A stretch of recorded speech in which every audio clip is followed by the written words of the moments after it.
Classical liberals who had lived part of their lives before 1914 would often emphasize the stark contrast in the nature of the political and economic orders preceding and following the First World War. One of these classical liberals, who did so in one of his books, was a German liberal named Gustav Stolper. And I'd like to read a passage from his book, published in 1942, called This Age of Fable. We have difficulties in remembering how it was before August 1914, how it was to live in a world where everything was safe, certain, secure, how it was to live in a world where institutions, systems, customs, political frontiers, and economic forces were so much taken for granted that few people troubled to give critical thought to them, how it was to live in a world where progress was a matter of course, moral standards were not seriously questioned, and economic rules were immutable and general. Stolper reminded his readers that this pre-World War I era was based on what he called the three freedoms. And let me give you his account of this. This economic and social system of Europe was predicated on a few axiomatic principles. They were freedom of movement for men, for goods, and for money. Everyone could leave his country when he wanted and travel or migrate wherever he pleased without a passport. The only European country that demanded passports, not even visas, was Russia. Who wanted to travel to Russia anyway? It was not yet the Mecca for millions of dreamers from all over the world. The trend of migration was westward, within Europe from the thinly populated agricultural east to the rapidly industrializing center and west, and above all from Europe to the wide open Americas. There were still customs barriers on the European continent, it is true. But the vast British Empire was free trade territory, open to all and free competition. And several other European countries, such as Netherlands, Belgium, Scandinavia, came close to free trade. In the 60s of the 19th century, the conviction was general that international free trade was the future. The subsequent decades did not quite fulfill that promise. In the late 70s, reactionary trends set in. But looking back at the methods and the degree of protectionism built up at that time, we are seized with nostalgic envy. And the most natural of all was the freedom of movement for money. Year in, year out, billions were invested by the great industrial European powers in foreign countries, European and non-European. England and France held the lead. Germany joined them at a rapidly growing pace after the 1880s. These billions were regarded as safe investments with attractive yields, desirable for creditors as well as debtors, with no doubts about the eventual return of both interest and principal. Most of the money flowed into the United States and Canada, a great deal into South America, billions into Russia, hundreds of millions into the Balkan countries, minor amounts into India and the Far East. The interest paid on these foreign investments became an integral part of the national income of the great industrial powers, protected not only by their political and military might, but, and more strongly, by the general, unquestionable acceptance of the fundamental capitalist principles: sanctity of treaties, abidance by internal law, and restraint of governments from interference in business. Writing after the Second World War, another German liberal, Wilhelm Röpke, explained that what enabled this international monetary order to evolve was the fact that it also had developed an international monetary system. And this is what Röpke said.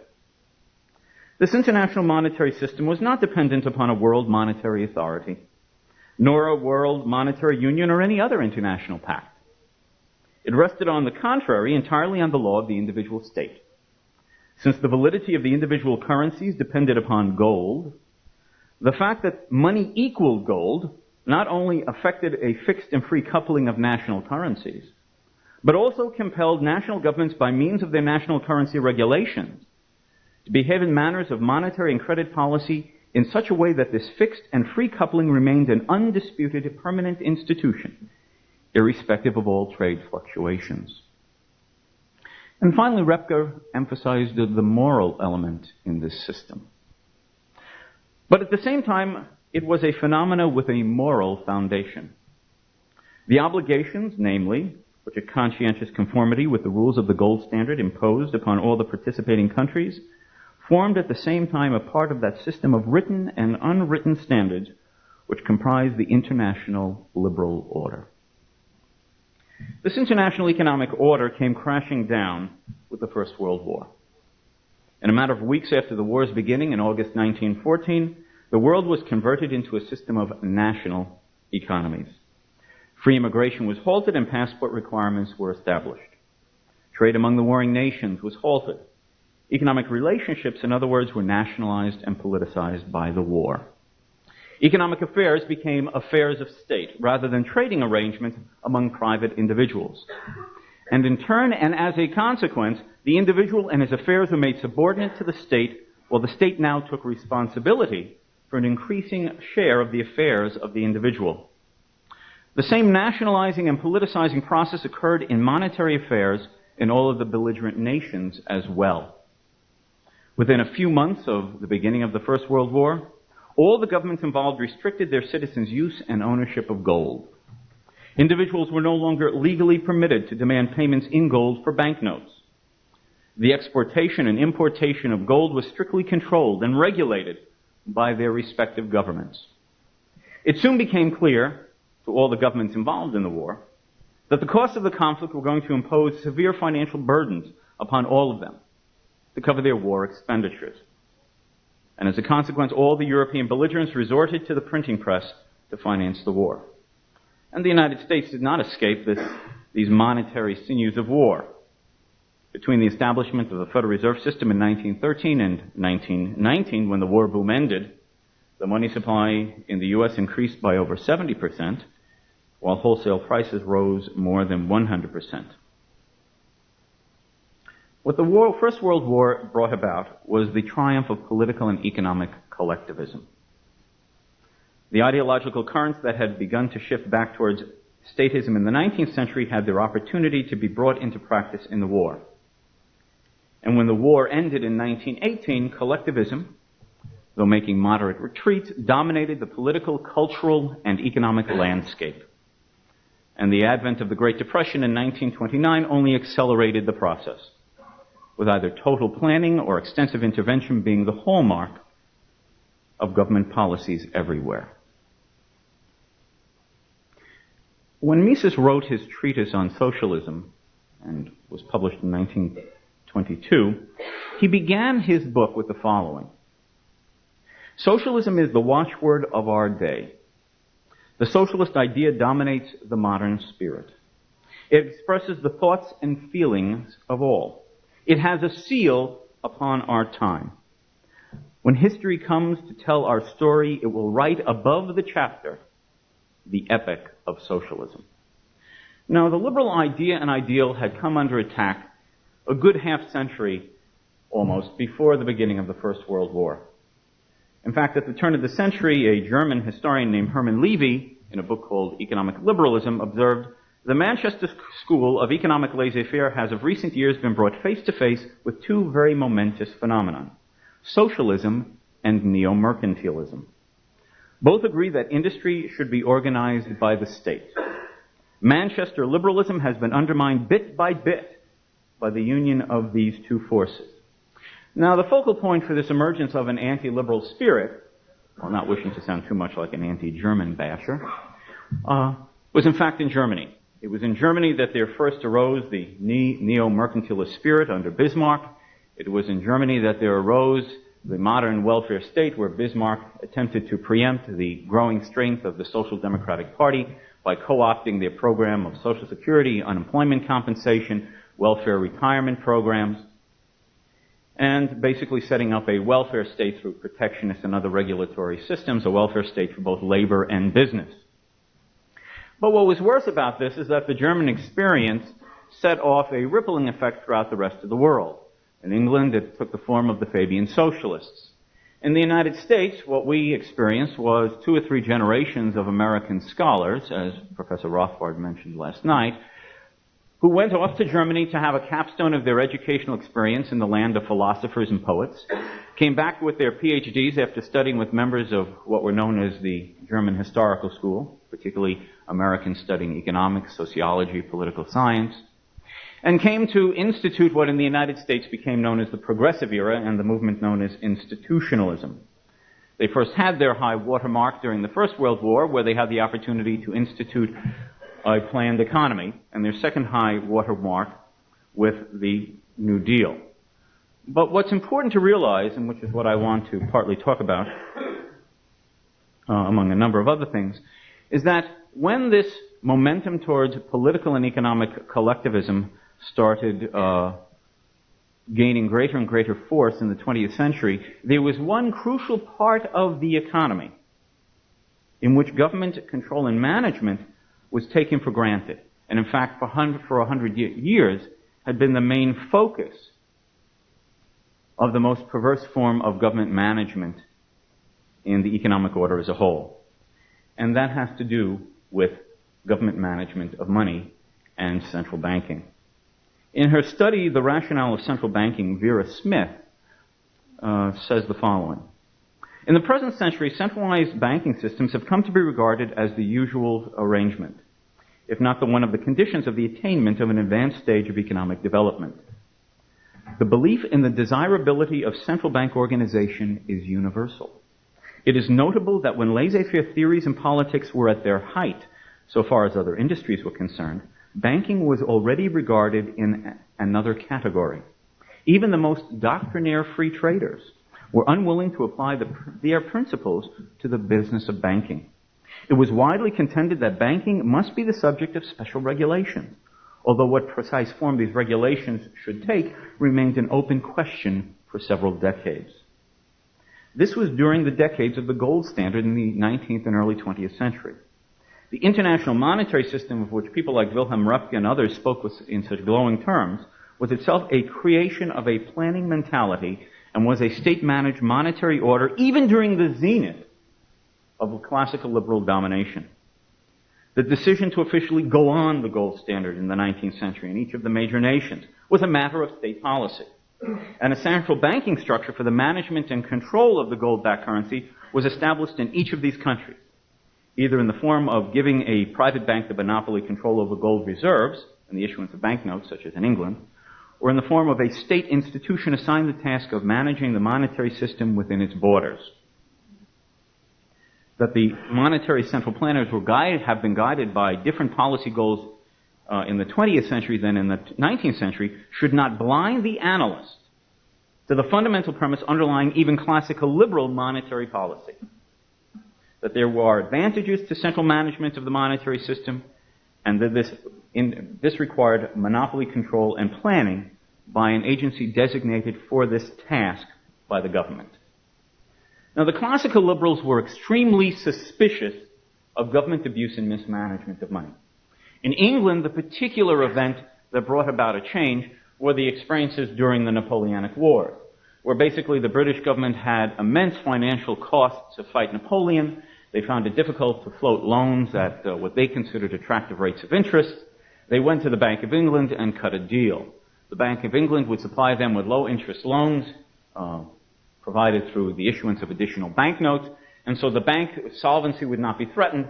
They instituted a restriction act which said the Bank of England did not have to redeem its notes for gold. Now, this situation created an inflationary bias in the British economy during the 1790s and the first decade of the 19th century. And when the war ended, many British economists and classical liberals said this system could not be allowed to remain. Perhaps the classic statement of this was made by David Ricardo. It may be questioned whether a bank lending many millions more to government than its capital and savings can be called independent of that government. It was then owing to the intimate connection between the bank and government that the restriction on banknote redemption became necessary. The only legitimate security which the public can possess against the indiscretion of the bank is to oblige them to pay their notes on demand in specie. But unfortunately, these advocates of a gold-backed currency believed that the issuance of such specie-backed banknotes should be a monopoly privilege issued to a central banking organization. And as I said in the case of England, the Bank of England. Money and the monetary system, in fact, was a nationalized industry even during the era of free trade. And it was a manipulated and managed system. A German economist named Melchior Palyi, in his book The Twilight of Gold, points this out. A new approach developed under the leadership of the Bank of England in the late 1860s and the early 1870s. The self-correcting mechanism of international payments remained the foundation of the gold standard game, with the gold reserve ratio the ultimate guidepost. But the practice of central banking had now evolved to the use of discretionary measures. That is, as far as control over short-run fluctuations in the issuance of payments and in the domestic credit conditions were concerned. Managerial discretion was essential to decide, for example, when and how to intervene in a panic by granting liberal credit at high interest rates in order to forestall forced liquidation of otherwise sound investment. Yet the basic objective of discretionary policy was to try to prevent panic and the dangerous gold drains and to be able to counteract them if they occurred. When an active policy line was chosen, it became mandatory to induce the financial community, the commercial banks in particular, to coordinate their credit practices with those of the central bank. Central bankers had to learn their profession. Not only the quasi-mechanical rules of the gold standard game, but also the techniques of adapting them to immediate control objectives. Now, all that happened in the 20th century was that the purposes and directions and desired targets of the central bank changed, but not the conception that it needed to be a central bank that undertook this approach. In the 1920s, the major focus of this change came through Irving Fisher and John Maynard Keynes. Professor Salerno touched upon both of those. In the 1920s, Irving Fisher believed that now economics had the capacity to scientifically manage a monetary system. It had the capacity to scientifically manage a monetary system because he believed that through quantitative techniques, the economic statistician could both collect sufficient data and construct such targetsy goals as a price level, and then have the Federal Reserve manage the monetary system to assure some stability in that target. In the 19th century, the goal of the monetary central planners was to assure international monetary stability. That is, the foreign exchange rate of that country's currency vis-a-vis other nations in terms of gold stability. Now the target would be not the external exchange rate, but basically certain internal policy targets, such as the level of employment, the amount of output, other macro stabilization. And in the case of John Maynard Keynes, following the First World War, his arguments is that now gold had become a barbarous relic, and that it was necessary for the British government to focus on domestic targets such as unemployment, price stability as the solutions. In truth, the gold standard is already a barbarous relic. All of us from the governor, I'm quoting Keynes, all of us from the governor of the Bank of England downwards are now primarily interested in preserving the stability of business, prices, and employment. Advocates of the ancient standard, notice the way he tries to set rhetorically the concept, the ancient standard, something out of date. Advocates of the ancient standard do not observe how remote it now is from the spirit and the requirements of the age. Our conclusions up to this point are, therefore, that when stability of the internal price level and stability of the external exchanges are incompatible, the former, that is, stability of the internal price level, is preferred. In the 19th century, the ruling idea had been liberty. The spirit of the age was captured in Richard Cobden's slogan, free trade, peace, and goodwill among nations. The wealth of nations was seen as arising from individual freedom and a social order respecting private property and the means of production. And this was extended to the international order as well. Gold was considered the commodity most proven through the ages to serve the internationalization of trade. And preservation of a gold standard was given a prominent place among the limited duties assigned to the limited state of the last century.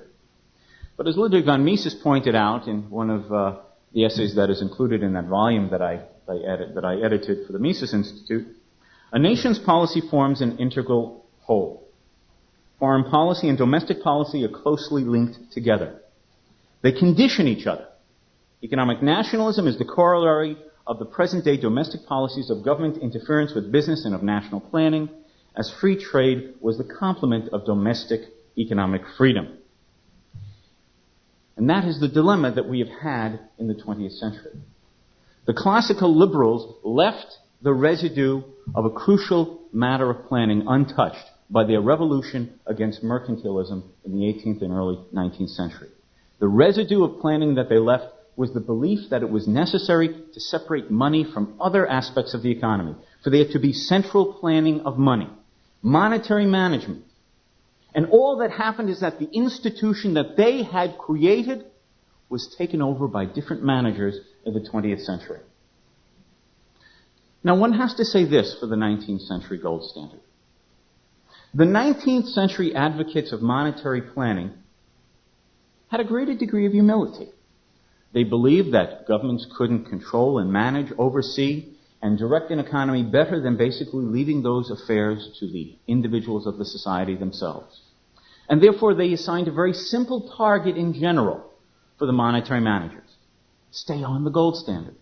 See that there isn't a threat to the stability of the foreign exchanges. Adjust interest rates to assure that gold does not flow in or flow out in any way that destabilizes the stability of the monetary system internally or threaten the stability of the international order vis-a-vis our currency with other nations' currencies, so there can be this internationalizing web of exchanges and mutual benefits through trade. The problem is that that institution has been taken over in the 20th century by people who have different agendas. And those agendas are basically ones not only of planning, but even more importantly, the mentality of the social engineer. The idea that it is possible and desirable to manage an economy to assure certain goals that are viewed as socially desirable, quite separate from the interests and conceptions of the desirable from the perspective of the individuals in that society. Now, what I'd like to spend the remaining time on is to try to explain why, to use a phrase of Hayek's, the belief that they can centrally manage the money supply to assure the things that they consider desirable is inherently impossible. That is, what Hayek referred to as they suffer from a pretense of knowledge, the capacity to be able to do things which is beyond human capability, and in fact, by attempting to do so, create situations that are worse than leaving the situation alone. The best way to contrast this is to first set up the idea of a monetary system that is not controlled by the government, and to imagine some change in the market situation, and very briefly explaining how the market would adjust to the changing situation, and contrast that to the government. Let us imagine types of monetary systems in which the government does not control the money supply or the monetary system in any way. Basically, some type of form of free banking. And we can imagine that this free banking could be of two different types. Let me briefly outline both. One could be 100% reserves, as Professor Salerno was pointing out. In this case, all liabilities have to be backed 100% by gold. And basically what would emerge under this type of system would be basically two types of accounts that banks would offer. Basically demand deposits and time deposits. Demand deposits basically would be warehouse facilities. You'd probably pay the bank a fee. The bank would hold 100% your hard currency on deposit.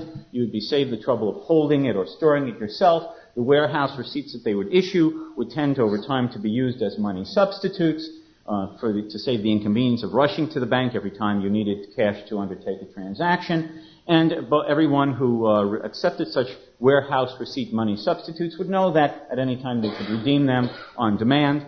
And that is how a version of gold-backed paper money would be supported. Time deposits basically would be savings accounts. You would have to agree to deposit your money in a bank for a set period of time. You would not be able to withdraw that money for that period of time unless perhaps for a very severe penalty rate. And basically the banks would then know that they had had the sum of money for an X period of time. They would then arrange a time horizon of loans so that they synchronize when loans would be paid back, when potentially depositors could withdraw their savings account when their time deposit became due. And that's basically how such a 100% reserve system would work. In that situation, there is a total and very closely synchronized process of savings and investment.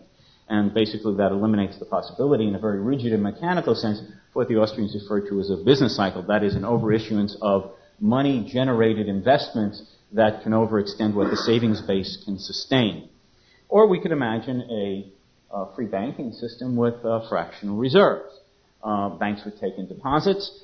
Perhaps banks would competitively offer different rates of return, different interest rates on deposits, telling their depositors that we hold different types of reserve levels, 25% reserves against liabilities, 10% reserve liabilities. You run a risk in the likelihood of us having financial difficulties, so we offer you a spectrum of risk-based interest rates to make it more or less attractive.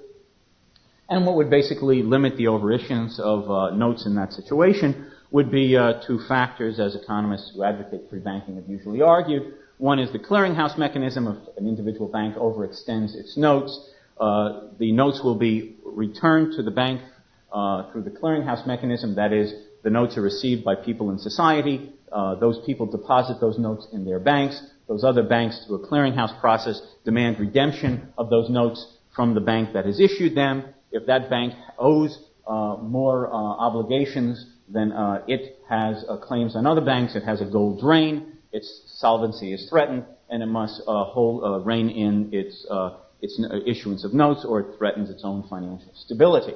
At the same time, the other factor that acts as a limit on any individual bank in a free banking arrangement is the possibility that members of the society will become suspicious of the stability and financial soundness of that institution. Its notes will only be accepted or traded at a discount in relation to its par or face value. That will result in people who have deposits on those accounts taking their funds out of that bank and putting them into banks that are viewed with greater stability and confidence in the community, and that loss of reserves through deposit withdrawals also would act as a check on the behavior of the bank. So each bank would therefore have to act in a more conservative manner. Those are basically two types of arrangements. Now, let us suppose that in this situation there were to be a change in one of the monetary factors in the economy. And we can imagine that such a change could occur perhaps if there was a change in the demand for money. If there was a change in the demand for money. How would this manifest itself? Well, if there was a change in the demand for money, this change in the demand for money could come from two avenues or causes. What Professor Rothbard, in his book on Man, Economy, and State, refers to as either pre-income or post-income demands for money. Now, all that pre-income demand for money means is that individuals offer goods and services in the market to earn money income in the exchange process. They wish to earn a total sum of money income for various and sundry purposes for which money is desired.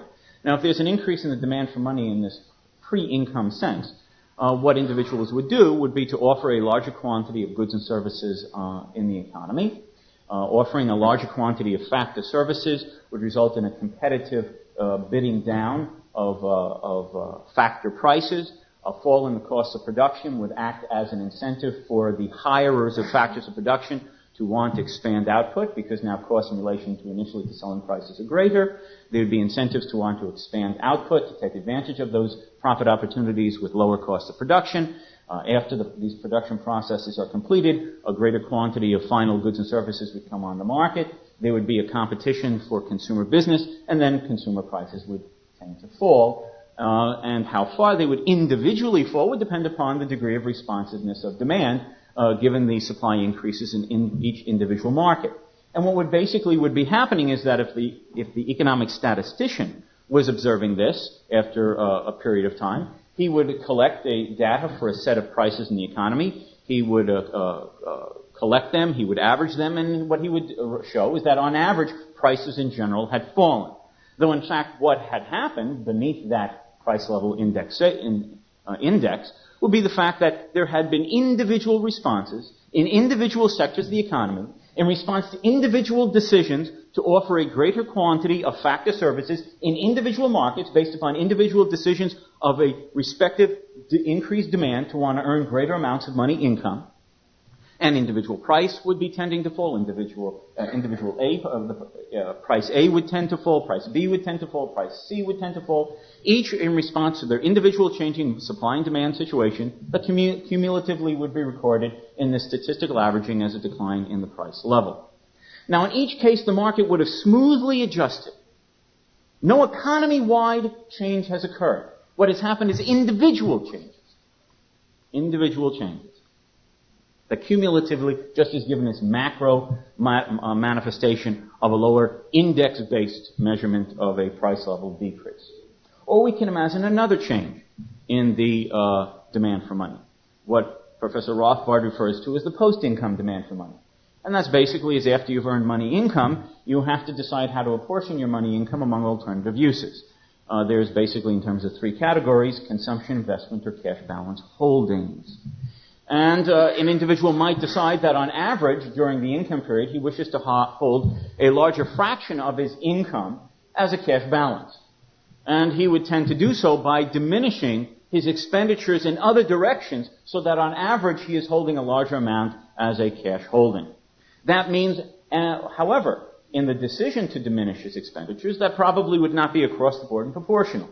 Individuals evaluate the goods and services they purchase in their market basket of personal goods differently, and at the margin they would decide at what margin, that is, what commodity, could they afford to cut back on their expenditures to add on average to their cash balance holdings, in which the loss of utility or satisfaction from the foregoing of some consumption activity would be felt the least.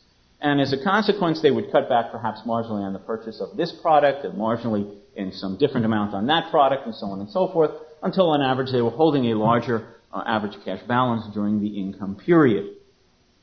Now, again, what would be the consequence of this? Individual commodities would experience a decline in the demand. Individual markets would experience a decline in the individual demand for their output. That would result in particular prices going down. There would be a decline in the demand for resources to make those products. Those products would then search for alternative employment. They would shift into different sectors of the economy. They would have to competitively bid down wages and prices in those alternative sectors to make themselves attractive to different employers. The lowering of factor prices in those alternative employments would over time result in increasing output in those sectors of the economy, which would generate more output in those sectors. And cumulatively, therefore, prices would be lower. Partly prices would be lower because people have chosen to hold more of their income in a money-holding form, and another fashion, because resources have been freed in those sectors of the economy, they would be shifted into other uses. Another aspect of this which is important, which emphasizes the importance of allowing this type of thing to occur, and that it shows that a change in the demand for money in this fashion is not, as many monetary theorists argue, as just a monetary phenomenon, is in fact a real phenomenon, is that when individuals make such a change in the demand for money holding decision, to hold more of their income as a cash balance, they are choosing to spend less in the present on potential consumer items. That is, it is a time preference decision. I choose to withhold part of my income from present expenditure to hold part of my income or wealth on average larger as a cash balance. That is, in a form that will make it available for me to have more monetary resources for future expenditures if I so choose. And in consequence, their decision to consume less and hold a larger proportion of their income or wealth as a cash balance is in fact a change in the time preferences of the members of the society. And when all prices have declined as a result of the fact of a lower rate of money spending in the economy, what one will observe is that in general, the prices of consumer goods will have fallen relative to the prices of investment or capital sectors of the economy. Therefore, this itself is a real relative price signal to the economy. That even in this lower scale of prices, the structure of relative prices have shifted from consumption demand, and therefore resources and labor should be reallocated to more investment-related activities. And the economy would simply adjust. These are real changes in the economy. real changes in the economy. They take the form of changes in either demand for money income or desire to hold a larger proportion of one's income as a money holding. But they are real changes in the economy. They're not purely monetary surface phenomena. Money is a real commodity, demanded for real purposes, reflecting and spreading out important real price information to agents in the economy, which need to be learned and adjusted to for an economy to operate and function smoothly.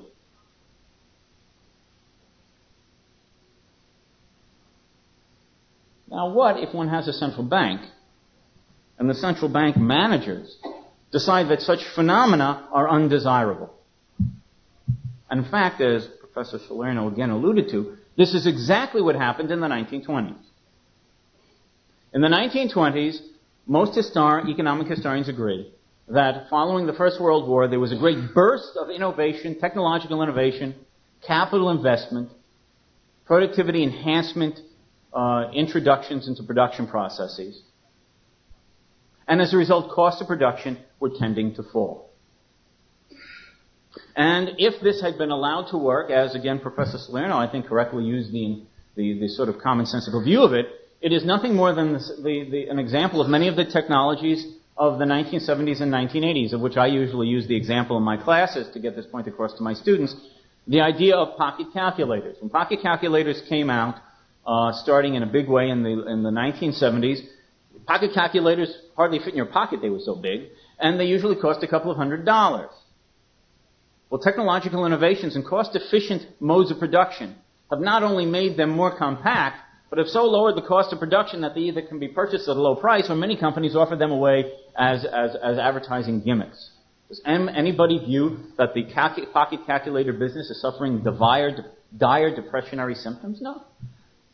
They innovated in new methods of production. They could lower their cost of production, and they could stimulate greater demand by moving down their demand curve and generating more revenue from themselves. No detrimental effects on the economy. That's basically what was happening across the board in much of the economy in the 1920s. But what had happened? What had happened is that the economists and policymakers set up an illusionary target, and I use that term consciously and purposely, an illusionary target, a thing called the price level. There is no such thing as the price level as used or talked about by most economists, by which they mean a statistical construction of an averaging of a selected group of prices in the economy. What exists in the economy is the money price of apples, the money price of pears, the money prices of this, that, and the other. And that array, that spectrum, is what represents the value of purchasing power of money. The price level as usually constructed is just an averaging of a set of prices, a statistical technique that in fact does not represent anything other than the construction of the statistician himself. An average of something that itself does not exist.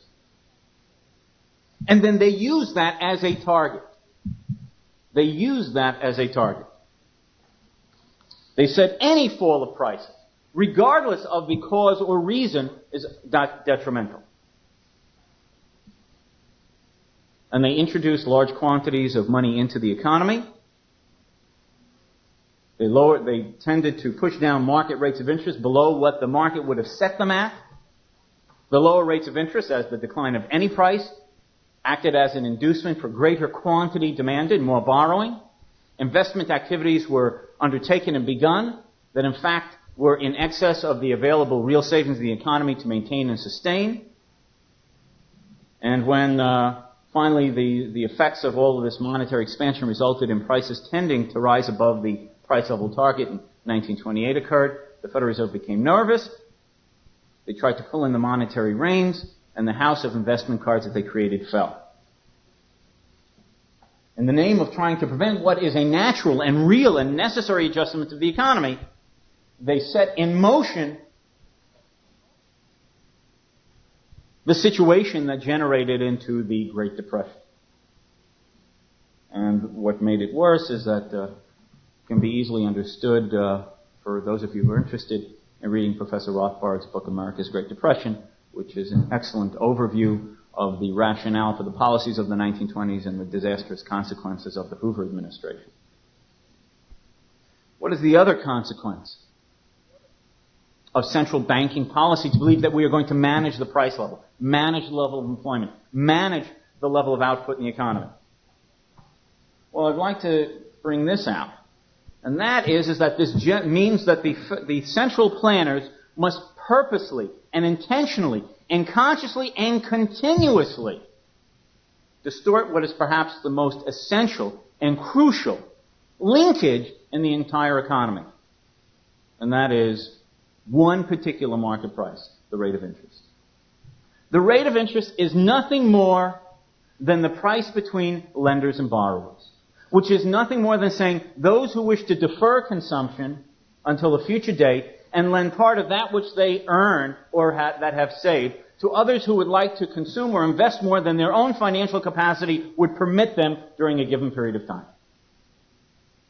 And the purpose of the rate of interest, as to use a little bit of more of the economist jargon, the intertemporal price, that is, the price connecting the present and the future, the result of constantly interfering and managing and regulating this price is to continuously distort and prevent a proper and efficient and rational coordination between the savings decisions of one group of members in the society and the investment horizon activities of another group of members in the society. John Maynard Keynes, in his book The General Theory, would often argue that there was a weakness in a capitalist economy. And that weakness is that there is these great disturbing fluctuations in investment. And that these great fluctuations in investment in the economy is what causes this instability in output and employment. Yes, he was right.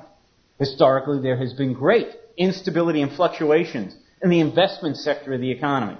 And it has caused business cycle phenomena. And it has had deleterious effects on economies. The personal hardships of unemployment. The wastage of a lot of investment and capital undertakings. Preventing of sound economic growth.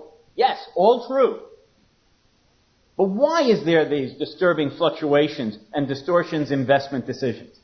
Keynes saw the phenomena, he understood it wrong. It's precisely because of monetary manipulations of the rate of interest that prevent a harmonious coordination between savers who are one and separate group of people in the society and investors who are another separate group of people in the economy, which is the case in every market. Consumers are one group of people and producers are another.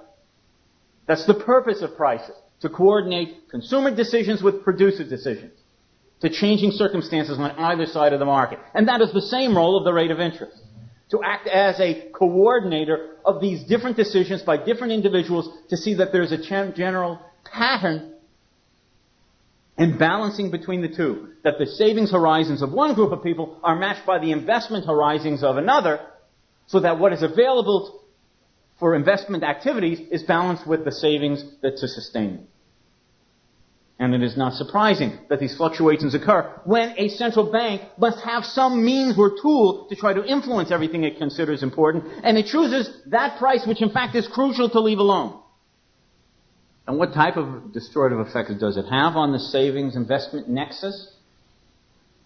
It is precisely these decisions concerning production, which the Austrians have always emphasized in what, again, the jargon of the economists, the non-neutrality of money. Changes in the money supply do not affect all sectors of the economy simultaneously or proportionally.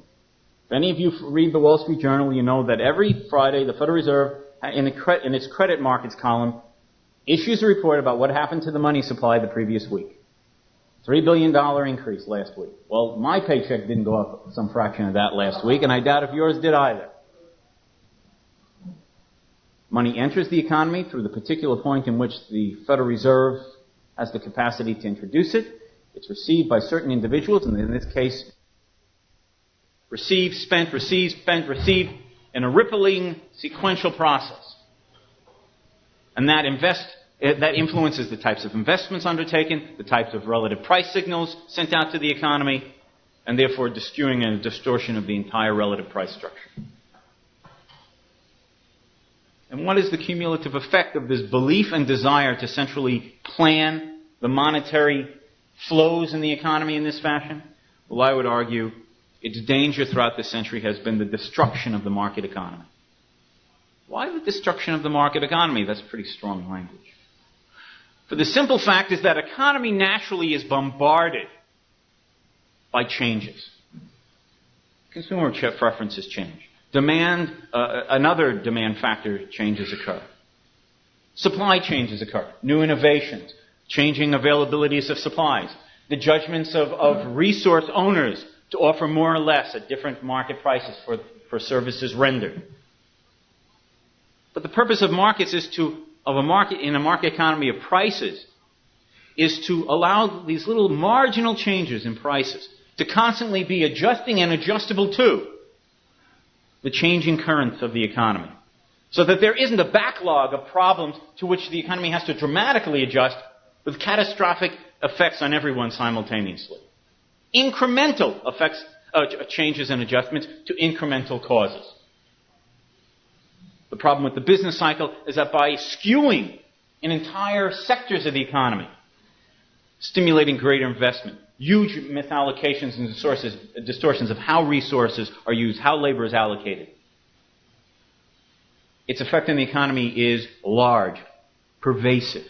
And that sets up a stage where rather than small groups of people having to make small changes, many groups of people are affected simultaneously in significant ways. And since nobody likes to adjust to change, and if other groups are suffering from the same situations, there are incentives to form political coalitions to find ways to not have to adjust.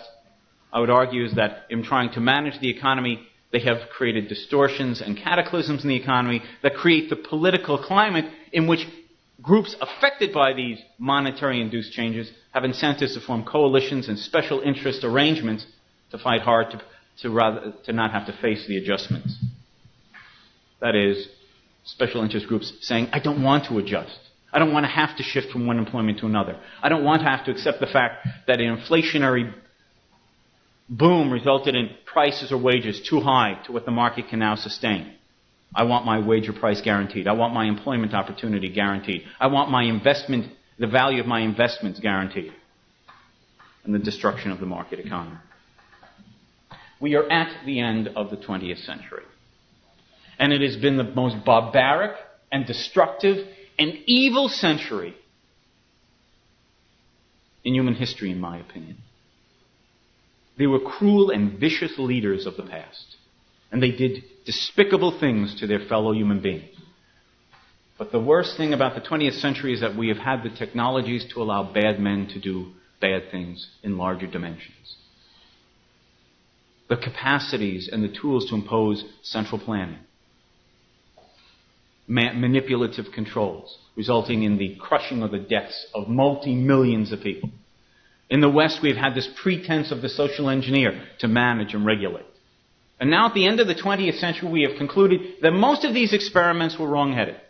Yes, socialism in its various forms and facets were a disaster. Yes, abuse of power is likely to occur. We need to have reins in government. And we all pat ourselves on the back and we say democracy and freedom is won against Soviet totalitarianism and Nazi totalitarianism. Well, I think unfortunately there's a lot of hypocrisy and inconsistency in that. What I will argue is that to the extent that we can hope to move towards real freedom, more of that old 19th century ideal of classical liberalism, as Stolper nostalgically looked back at, free movement of men, free movement of goods, free movement of money. To the extent that we can hope to make the 21st century a better place in terms of those liberal principles, we will never be able to have such a liberal, good society until we realize that the crucial element, the crucial source of most of the instability and planning disasters in Western governments and in any government is continuing central monetary management of money. Until we eliminate that, we will always have the seed of destruction. And we will always have the residues of the planning mentality in our midst. Thank you very much.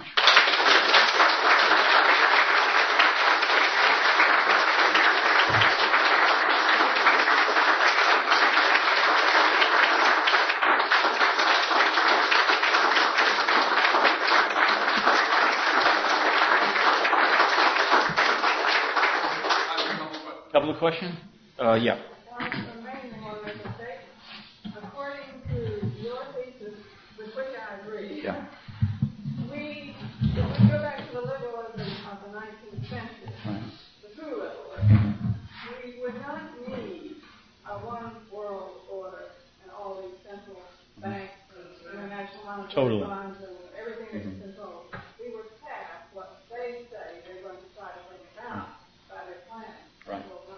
Yeah. You see, it's important to realize is that to the extent that there was, by our views, a good liberal order in the 19th century, liberal in the sense of freedom for the person, liberty, none of these policies, none of these international arrangements were arranged by international agreement. Great Britain, for example, went on free trade in the early decades of the 19th century by unilateral decision. The free market economists in England said, look here, free trade is good. And it's good in spite of the fact that other countries have protectionism. If buying in the cheapest market and selling in the dearest market is good, take advantage of the lowest price seller and take advantage of the highest priced markets to sell your own goods, then that's true unilaterally as well as if we can make a deal for another country to lower its tariff barriers as well. The establishment of the gold standard was unilateral, even with its central banking aspects. Great Britain just established the gold standard on its own, and then was followed by one country after another country that just established unilaterally free trading policies and gold-based monetary policies. Unilaterally. It doesn't require world governments, international organizations. Just get your own government to do the right thing, and there'll be a boon to that nation's citizenry. And then hopefully the example of freedom in your own country and the successes of freedom of your own country will act as a stimulus for other countries to follow. Yep. Is it a true observation that only politicians can bring about these changes? And there's an essential conflict of interest or self-interest in having these changes. Can you help me be optimistic that there will be changes?